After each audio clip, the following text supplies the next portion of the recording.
की आमचे जे महत्त्वाचे मुद्दे आहेत ते प्रश्न कोणी जर निकाली काढील त्यांच्यासोबत आम्ही आमच्या शहराचे प्रश्न, आमचा वैयक्तिक शिवसैनिकाचा प्रश्न नाही आहे, शहरातला प्रश्न आहे.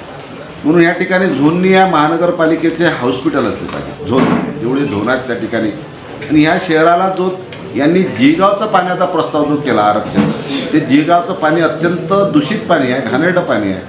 ह्या शहराला स्वच्छ आणि पाणी भेटलं पाहिजे. म्हणून वान धरणाचं पाणी आम्हाला असलं पाहिजे. वान धरणाची ग्रॅव्हिटी आहे आणि एक दिवस आड रोज महानगराला पाणी भेटू शकते. आज 15-15 दिवस महानगरपालिकेत पाणी येत नाही, हद्दवाढीत तर महिना येत नाही. आणि जो महानगरपालिकेनं जो टॅक्स लावला तो टॅक्स कमी केला पाहिजे, त्याचं व्याज कमी केलं पाहिजे.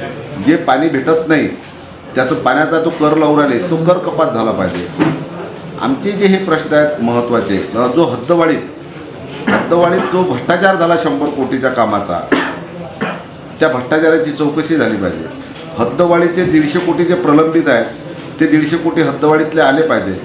हे आमचे महत्त्वाचे प्रश्न या शहरासाठी आहेत आणि ते प्रश्न आमच्या जिल्हाप्रमुखांनी भारतीय जनता पार्टीच्या महापौरांच्याकडे मागणी केली. जर आपले मुद्दे त्यांनी मान्य केले तर आपण सत्तेसोबत जाणार. निश्चितपणे ज्या लोकांनी जे कोणी सत्तेत बसेल ना आमचे प्रश्न त्यांना मान्य असेल, आम्ही त्यांना सहकार्य करू की आम्ही म्हणजे जनता आहे. ह्या शहरातले प्रश्न महत्त्वाचे आहेत. या शहराला चांगली सुरक्षा मिळत असेल, या शहरातला बस सेवा मिळत असेल, वान धरणाचं पाणी मिळत असेल तर निश्चितपणे आम्ही त्या लोकांचं सर्व लोकांचं स्वागत करू.